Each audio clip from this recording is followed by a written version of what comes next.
so for the bicep inner support piece, trimmed off the excess, and I'm just gonna use the belt sander to clean up the edge and kind of smooth out around the corners, since this is what's gonna be on the inside towards my arm. So just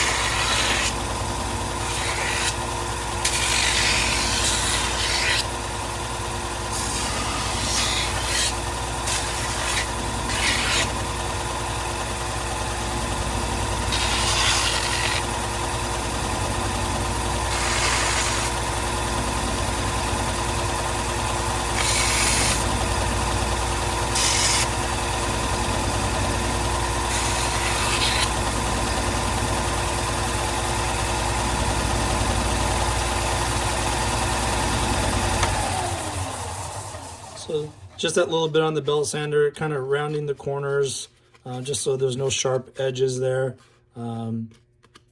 Makes a big deal. I mean, I could, after, I can take sandpaper. I'm going to have to sand this area here so that it glues on the inside of the bicep. But just want to show you how to do basic cleanup on the inner piece. And then now we're going to put the snap in right there. Okay, so this is a second inner piece. I briefly showed the steps on how to do this, where I used the snap and my tool wasn't quite fitting, and I realized it's not really working well.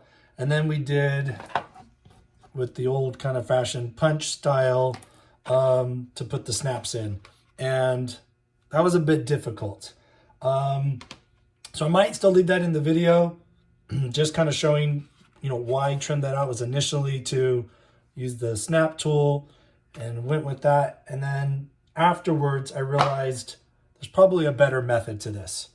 So what I'm going to show you now is going to be what I would consider the easier or maybe better method to putting the snap in.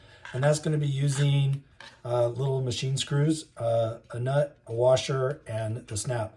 The machine screw that I have is using an Allen head. Maybe it might need a Phillips screw depending on what you use, but what you're going to want is a drill bit that's the same size as your screw, and then this has a little dimple.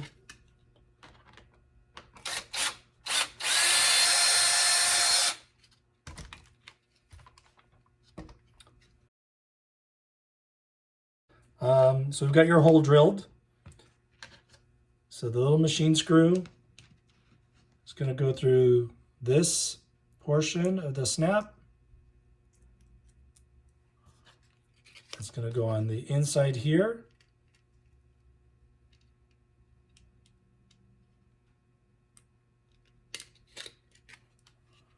And then I recommend using a washer. And then the nut.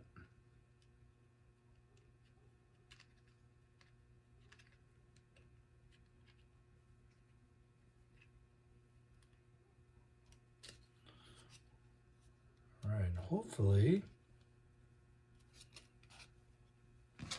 this one is an Allen head. Sometimes so it might be a Phillips, but this one that I have, this machine screw, is an Allen head. What I need to make sure, I'm just going to use this real quick to make sure.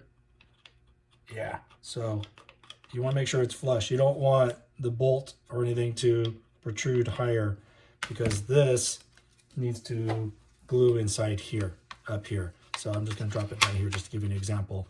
I don't want the nut or bolt to protrude, so to keep me from being able to glue this down flush like I have it there. So instead of using the snap tool or hammering the snap in like I did here, I think it'd be a lot easier just doing this. And you still need, after you do this, I would recommend dropping CA glue or Loctite to make sure that doesn't come loose. Loctite, something like this. Okay, so you use Loctite to make sure that doesn't come undone, or CA glue all around there. Sand this, and then you're ready to glue in. So I think that method was a lot easier than the several steps I went through to do that snap. So I just want to give you assembly options. So there you go. And then we're going to continue moving on with the normal assembly of the bicep. Okay, so I used a palm sander on the outside here. You can use hand sand it, whatever. I hand sanded the inside here with 220. This is to make sure I get a good bond when I glue these together. As I mentioned before, make sure that snap is working great for you. You don't want that to pull out or break on you, especially after you glue this in the bicep. So I like to use Zap-A-Gap CA glue. And make sure it's clean in there.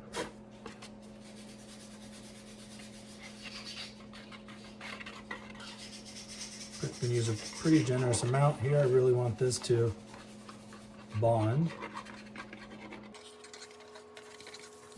Okay, I'm not putting any right there where that slot's going to go, because when I cut the slot, the last thing I want to do is cut through CA glue, and it makes a really bad odor when you cut through CA glue. So I'm trying to avoid that. Just pressing that in place. And I got some Q-tips to clean up any of the excess that presses out. It's also a good idea to have some paper towels on hand when you're working with CA glue. And I'm pushing this up as much as possible to this return edge. And you can use clamps, but this stuff kicks pretty quick, and it's already formed to the shape, so it's actually fitting in quite well. So move on to the next one. So for this one, I've sanded it, and then like I said, I used a palm sander, and I also went across the top just to even out this return edge, so there wasn't like another lip from where I had cut and scored, and just wanted it pretty much as smooth as possible all along the edges, since that's going to be inside towards my arm. And again, it's going to fit like that. Penciled it. I'll use some CA glue, and I'm going to avoid that area. That's what I was saying. So I'm putting some near the top, down below, and of course a lot on the sides. And I will be cutting through those hooks. So I recommend cutting over a vent, because I do have to have the CA glue there, because I really want that to bond well.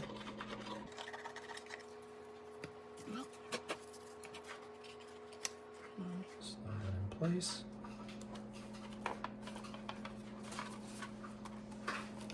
I'm just kind of pushing upward. I want that as tight to the return edge as possible.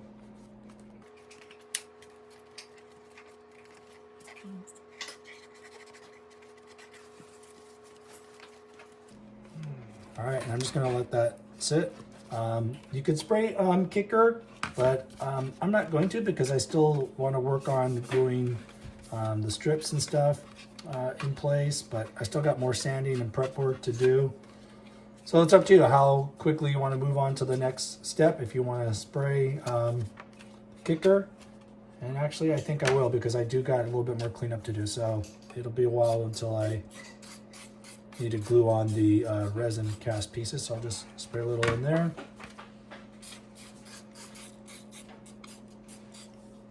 Because I will need to sand this surface, and then sand the back side of the rail, just to make sure I get a good bond when I glue that in place. So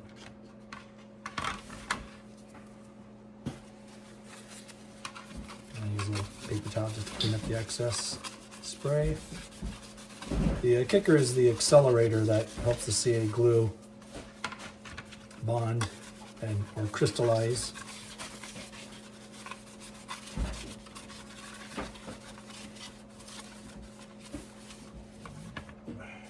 All right, so that's what we're looking at for the biceps. We will be cutting out these J hooks right here, and then they come in, they kind of angle inward when you cut through there. Okay, so it's kind of like inward towards the center here, like that. And then this starts right at the base, comes up over and right at the base. And it's going to be slightly rounded on each end. Not making it larger, but just it's like a elongated oval slot. And it should be about 1 inch from this point to this point. So we're going to do that on both sides. So I'm pre-marking before I cut. Recommend doing that for all of the parts.